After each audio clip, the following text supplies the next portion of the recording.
बिस्मिल्लाहिर्रहमानिर्रहीम। ये हमारा आज टॉपिक है सब्जेक्ट, वर्ब, ऑब्जेक्ट, कम्प्लीमेंट, एडजेक्ट्स भी कह सकते हैं या एडवर्बियल्स। ये बाद में फिर हम इसको डिस्कस करते हैं। तो सबसे पहली बुनियादी चीज़ कि ये ग्रामेटिकल जो फंक्शंस हैं इनका नॉलेज उर्दू से इंग्लिश ट्रांसलेट करने के लिए क्यों ज़रूरी है, उसकी मैं मिसाल देता हूँ। फॉर एग्जांपल हमारे पास है वो क्रिकेट खेला। अब यहाँ पर अगर हमें वकैब आती भी है वो कि हमने इंग्लिश बना ली, क्रिकेट की हमने लिख ली, खेला की जो सेकंड फॉर्म हमने प्लेड, वो अगर हमारे माइंड में है भी सही, तो हम ऐसे तो नहीं लिख सकते ही क्रिकेट प्लेड। अब उर्दू का स्ट्रक्चर और तरह से है और इंग्लिश का स्ट्रक्चर, उसका जो वर्ड आर्डर है उसके अंदर फ़र्क है। तो तमाम लैंग्वेजेस का अपना एक वर्ड आर्डर होता है। तो अब हमें इसको सही ट्रांसलेट करने के लिए इसके सही वर्ड आर्डर का पता होना ज़रूरी है। तो अब अगर हमें पार्ट ऑफ स्पीच का पता चल भी जाता है तो ये प्रोनाउन है, ये नाउन है और उसके बाद ये वर्ब है, तो वो हमें उस तरह से हेल्प नहीं कर सकते कि किस चीज़ को हमने पहले जब लिखना है किसको बाद में, क्योंकि जो नाउन है वो सब्जेक्ट भी हो सकता है और ऑब्जेक्ट भी हो सकता है। तो हमें ग्रामेटिकल कैटेगरीज रिक्वायर्ड है कि कौन सी चीज़, कौन सा नाउन बतौर सब्जेक्ट काम कर रहा है, कौन सा नाउन बतौर ऑब्जेक्ट काम कर रहा है। फिर उसके लिहाज से ये ग्रामेटिकल कैटेगरीज जो हैं इनकी बुनियाद पर फिर हम लोग आगे ट्रांसलेट करते हैं वकैब के बाद। तो अब हम इंग्लिश में सब्जेक्ट पहले आता है, फिर वर्ब आता है, फिर उसके बाद ऑब्जेक्ट आता है। तो सब्जेक्ट हम ही उसको पहले लिखेंगे, उसके बाद प्लेड जो वर्ब है और उसके बाद जो ऑब्जेक्ट है। तो अब हमने ये जो 5 एलिमेंट्स हैं with in sentence, with in a class, हम इनको पहले कैसे हमने डिफाइन करना है। जब एक हमारे पास ज़्यादा इन्फॉर्मेशन होगी तो उसको हमने अभी डिटेल में हम डिस्कस करेंगे। तो पहले हमारे पास सेंटेंस है राइट, यानी एक सेंटेंस जो है वो एक ही लफ्ज़ पर मुश्तमिल हो सकता है और वो मोस्टली क्या होगा, वो वर्ब होगा। ये इम्पेरेटिव सेंटेंसेस जो हमारे होते हैं उनके अंदर ये हम एक वर्ब लगाकर हम वो फिक्र राइट लिखो।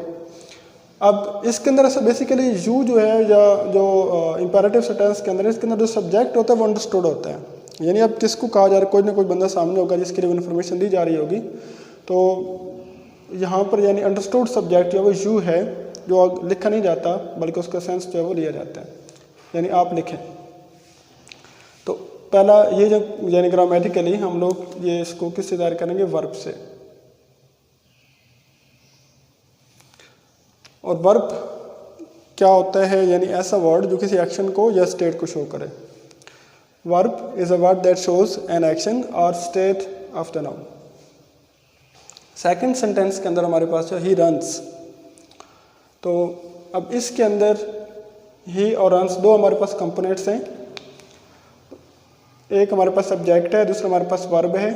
तो सब्जेक्ट क्या होता है, बेसिकली सब्जेक्ट सेंटेंस का वो हिस्सा होता है जिसके बारे में इंफॉर्मेशन दी जा रही होती है। सेंटेंस वो हिस्सा होता है सेंटेंस का, सब्जेक्ट सेंटेंस का वो हिस्सा होता है जिसके बारे में इंफॉर्मेशन दी जा रही होती है। तो ही हमारे पास यहाँ पे सब्जेक्ट है और रन्स क्योंकि एक एक्शन को शो कर रहा है, ये हमारे पास वर्ब है।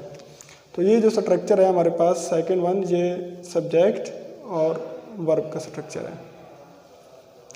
उसके बाद हमारे पास जो थर्ड सेंटेंस है ही प्लेड हॉकी। अब इसके अंदर ही जो है इसके बारे में इंफॉर्मेशन दी जा रही है, ये हमारे पास सब्जेक्ट होगा। प्लेड एक्शन है, ये हमारे पास वर्ब होगा। और हॉकी अब यानी सिर्फ वर्ब आ सकता है जिसके अंदर सब्जेक्ट अंडरस्टूड होता है। सब्जेक्ट और वर्ब दो चीज़ इस्तेमाल हो सकती हैं। सब्जेक्ट वो पार्ट जिसके बारे में इंफॉर्मेशन दी जाती है और उसके बाद जो है वर्ब इस्तेमाल होगा जो कि एक्शन होता है, यानी जो सब्जेक्ट के बारे में ये इन्फॉर्मेशन एक्शन की शक्ल में। उसके बाद he played hockey, he subject है क्योंकि ही के बारे में इंफॉर्मेशन दी जा रही है। प्लेड हॉकी, प्लेड जो है ये वर्ब है और क्योंकि ये एक्शन को शो कर रहा है। और उसके बाद ये जो वर्ड आ रहा है हमारे पास हॉकी, यानी क्या चीज़ खेली गई, ऑब्जेक्ट है ये हमारे पास।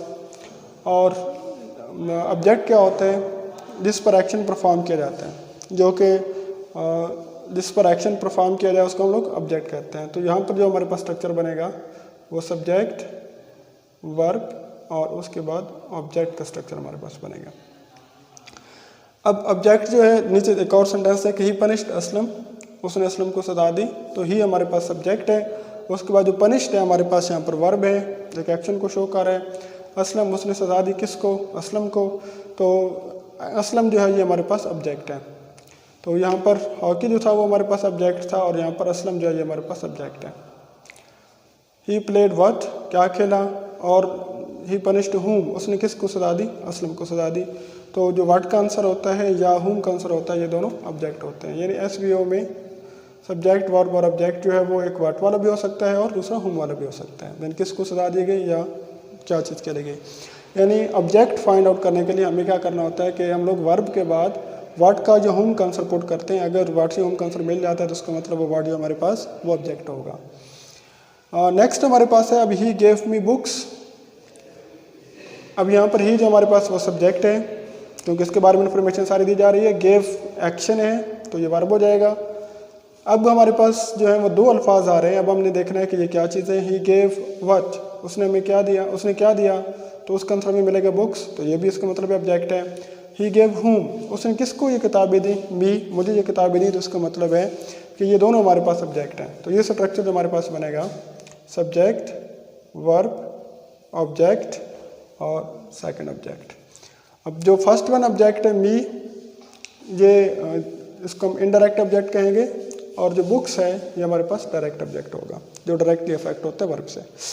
उसके बाद ये she made me T, she ये हमारे पास सब्जेक्ट है क्योंकि इन्फॉर्मेशन सारी इसके बारे में है। मेड मी टी, चाय किसने बनाई, शी, उसने बनाई, तो लिया ये हमारे पास सब्जेक्ट है। उसके बाद मेड एक्शन, उसने क्या परफॉर्म किया, मेड मुझे बनाया, तो ये हमारे पास वर्ब हो जाएगा। मी यानी एक्चुअली ये था she made tea for me, किसके लिए बनाई, फॉर हुम, मी मेरे लिए बनाई, और क्या चीज़ बनाई, she made what, she made tea. तो ये अब हमारे पास जो स्ट्रक्चर होगा ये भी ये एक सब्जेक्ट, वर्ब, ऑब्जेक्ट और ऑब्जेक्ट है। अब इनके अंदर डिफरेंस दोनों के अंदर क्या है स्ट्रक्चर के अंदर। अगर हम लोग इस बुक्स को यहाँ पर लेकर जाएं जो डायरेक्ट ऑब्जेक्ट है और इनडायरेक्ट ऑब्जेक्ट को बाद में लेकर आएँ तो हमें टू का स्ट्रक्चर लगाना पड़ेगा। He gave books to me, यानी ये दो ऑब्जेक्ट्स हैं टू स्ट्रक्चर के साथ। और अगर इसके अंदर हम लोग इस स्ट्रक्चर को टी को पहले लेकर आएँ, she made tea for me, तो इसके अंदर हम लोग फॉर का जो स्ट्रक्चर है वो इस्तेमाल करेंगे, यानी टू स्ट्रक्चर और फॉर स्ट्रक्चर। ये फिर डिफरेंट आगे वर्ब्स हैं जो टू के स्ट्रक्चर के लिए इस्तेमाल होते हैं और जो फिर इस तरह यानी मेड है, मेक इस तरह डू है, यहाँ पर बाय वगैरह जो है वो उसके लिए इस्तेमाल होगा टू के लिए। ही इज़ ब्रेव, अब ये जो हमारे पास ये सारे जो वर्ब थे हमने जब तक जितने भी लिखे, रन्स लिखा या राइट लिखा, प्लेड, उसके बाद पनिश्ड, उसके बाद गेव, उसके बाद मेड, इन सब के अंदर एक्शन जो था वो मौजूद था। लेकिन इसके बाद जो है यहाँ पर कोई एक्शन नहीं है। इस जो वो खुद एक्शन को, ये स्टेट को शो करता है, ये वर्ब की कैटेगरी में है। इस ब्रेव बहादुर कौन है, ही, तो ये सब्जेक्ट हमारे पास बनेगा पहले। और इस जो है ये हमारे पास वर्ब है और स्टेट वाला वर्ब है। अब स्टेट वाले वर्ब के बाद जो भी वर्ड इस्तेमाल होता है हमारे पास वो हमेशा कंप्लीमेंट कहलाता है। यानी कंप्लीमेंट का मतलब होता है जो कंप्लीट कर रहा हो सेंस को। अब ही इस तक हम जुमले को स्टॉप नहीं कर सकता, आगे हमें कोई वर्ड लगाना पड़ेगा। जो वर्ड हम लगाएंगे वो वर्ड हमेशा क्या होगा, कंप्लीमेंट होगा। और वो वर्ड क्या हो सकता है, वो एडजेक्टिव भी हो सकता है, नाउन भी हो सकता है और एडवर्ब वगैरह भी हो सकता है। उसके बाद यानी ये अब स्ट्रक्चर हमारे पास क्या बनेगा कि सब्जेक्ट, वर्ब और उसके बाद कंप्लीमेंट। नेक्स्ट हमारे पास सेंटेंस है दे, और इस कंप्लीमेंट को सब्जेक्टिव कंप्लीमेंट कहा जाता है क्योंकि ये किसका सेंस कंप्लीट कर रहा है, ही का सेंस कंप्लीट कर रहा है कि वो he is what, he is brave. They found him guilty, अगर हम यहाँ तक दे फाउंड हिम, उन्होंने उनको पाया, गिल्टी मुजरिम, यानी उनको मुजरिम उन्होंने करार पाया। अब अगर हिम तक हम सेंटेंस रोकें तो सेंस कंप्लीट नहीं होती, तो हिम का सेंस कंप्लीट करने के लिए हमें एक और वर्ड जो है वो रिक्वायर्ड है, दे फाउंड हिम गिल्टी। अब गिल्टी जो है मुजरिम, खताकार, ये इसका सेंस ऑब्जेक्ट का सेंस कंप्लीट करने के लिए इस्तेमाल हो रहा है। तो ये गिल्टी जो है ये भी हमारे पास कंप्लीमेंट हो जाएगा, लेकिन ये ऑब्जेक्टिव कंप्लीमेंट होगा, यानी subject, verb, object. They found हुम, किसको उन्होंने पाया, तो हुम का आंसर वो ऑब्जेक्ट में आता है। और ऑब्जेक्ट ऐसा है कि इसका सेंस इट सेल्फ कंप्लीट नहीं हो रहा, हमें एक और वर्ड रिक्वायर्ड है, एक और वर्ड जो इसके सेंस कंप्लीट करने के लिए इस्तेमाल होगा उसको हम कंप्लीमेंट कहते हैं। तो ये सब्जेक्ट, वर्ब, ऑब्जेक्ट, ये ऑब्जेक्टिव कंप्लीमेंट होगा।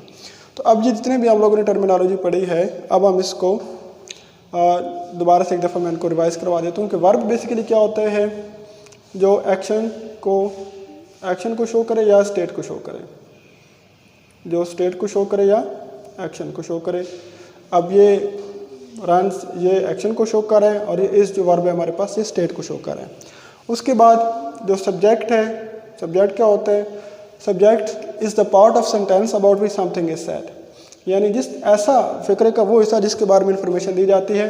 तो यहाँ पर हमारे पास ही है या अंडरस्टूड यू है, ही और ये शी, ही और दे, यानी वो पार्ट, वो हिस्सा जिसके बारे में हम इंफॉर्मेशन दे रहे होते हैं, वो हमारा सब्जेक्ट कहलाता है, part of the sentence about which something is said. उसके बाद हमारे पास थर्ड कैटेगरी जो है कि वो हमने ऑब्जेक्ट कैसे फाइंड आउट करना है, सब्जेक्ट, उसके बाद वर्ब और ऑब्जेक्ट। ऑब्जेक्ट क्या होता है? ऑब्जेक्ट हमें जो है, ऑब्जेक्ट से क्या मुराद है कि वर्ब के बाद हमें दो क्वेश्चन पुट करने होते हैं, व्हाट का और हुम का। अब फॉर एग्जांपल ही प्लेड, ये हमारे पास प्लेड वर्ब है, ही प्लेड व्हाट, तो हमें आंसर मिलेगा हॉकी, याद है हॉकी हमारे पास ऑब्जेक्ट है व्हाट के पॉइंट ऑफ व्यू से। दूसरा क्या है? ही पनिश्ड हुम, उसने किसको सजा दी? असलम को सजा दी, तो ये भी हमारे पास ऑब्जेक्ट है। यानी ऑब्जेक्ट का हमारे पास क्राइटेरिया क्या होगा कि आप वर्ब के बाद व्हाट का आंसर पुट करें या वर्ब के बाद हुम का आंसर पुट करें। अगर आपको आंसर मिल रहा है तो इसका मतलब है वो हमारे पास ऑब्जेक्ट है। उसके बाद नेक्स्ट जो हमारे पास सेंटेंस है, ही गेव मी बुक्स। अब ये ऐसा सेंटेंस है, ये बेसिकली वर्ब ऐसे हैं कि ये रिक्वायर करते हैं कि हमारे पास कितने ऑब्जेक्ट्स जो हैं वो आने चाहिए। तो अब ही गेव मी बुक्स, इसके बाद दो ऑब्जेक्ट्स हो रहे हैं, यानी सब्जेक्ट वर्ब डबल ऑब्जेक्ट आ रहे हैं। अच्छा, तो जो व्हाट का आंसर होगा, जब दो ऑब्जेक्ट इस्तेमाल होते हैं तो जो व्हाट का आंसर देते हैं उसको हम कहते हैं डायरेक्ट ऑब्जेक्ट, और जो हुम का आंसर होता है उनको हम कहते हैं इनडायरेक्ट ऑब्जेक्ट। अब इसके अंदर मी जो है इनडायरेक्ट है और बुक्स है वो डायरेक्ट ऑब्जेक्ट है, और यहाँ पर भी मी जो है वो इनडायरेक्ट ऑब्जेक्ट है और टी डायरेक्ट ऑब्जेक्ट है।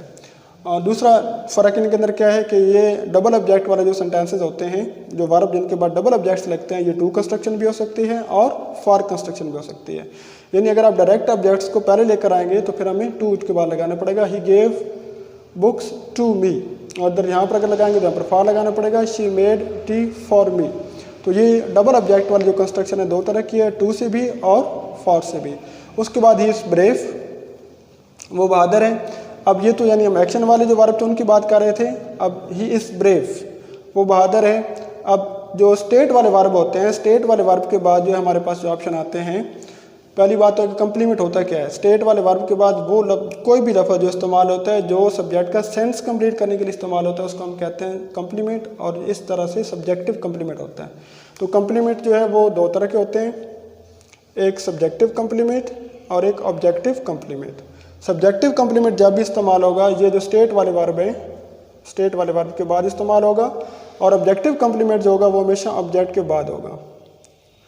और स्टेट वाले वर्ब के बाद, अच्छा, कंप्लीमेंट में क्या क्या चीज़ें आ सकते हैं? नाउन भी आ सकता है, एडजेक्टिव भी आ सकता है और एडवर्बियल वगैरह भी आ सकते हैं। For example he is a teacher, he is a brave, he is brave and he is there. तो ये तीनों ऑप्शन जो है वहाँ पर इस्तेमाल हो सकते हैं।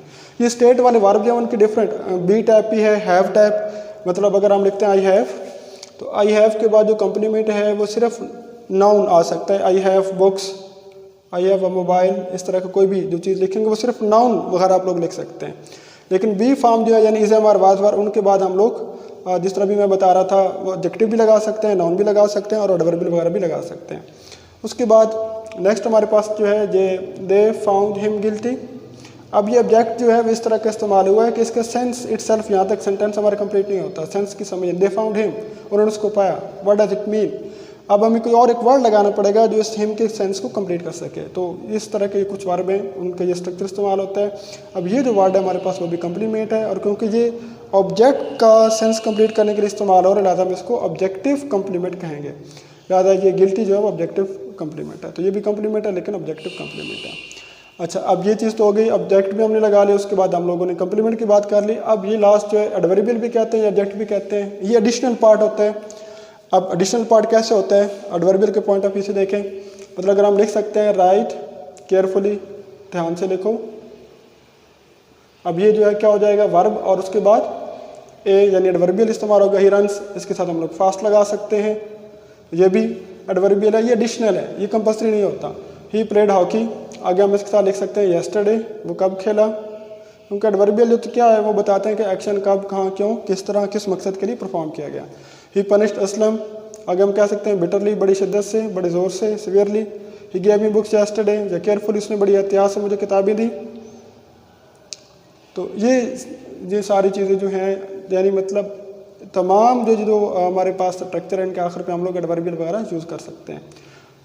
इन सारी चीज़ों के करने का बेसिक मकसद क्या था कि जब हमारे पास उर्दू में जुमला एक लिखा जाता है तो उसकी इन्फॉर्मेशन ज़्यादा होती है, तो हमें एटलीस्ट पहले तो ये पता हो कि इन चीज़ों को, सब्जेक्ट को, वर्ब को, ऑब्जेक्ट को, कंप्लीमेंट को और एडवर्बियल को हमने फाइंड आउट कैसे करना है। अगर हम ये नहीं कर पाएंगे तो तरतीब देना तो बात की बात है।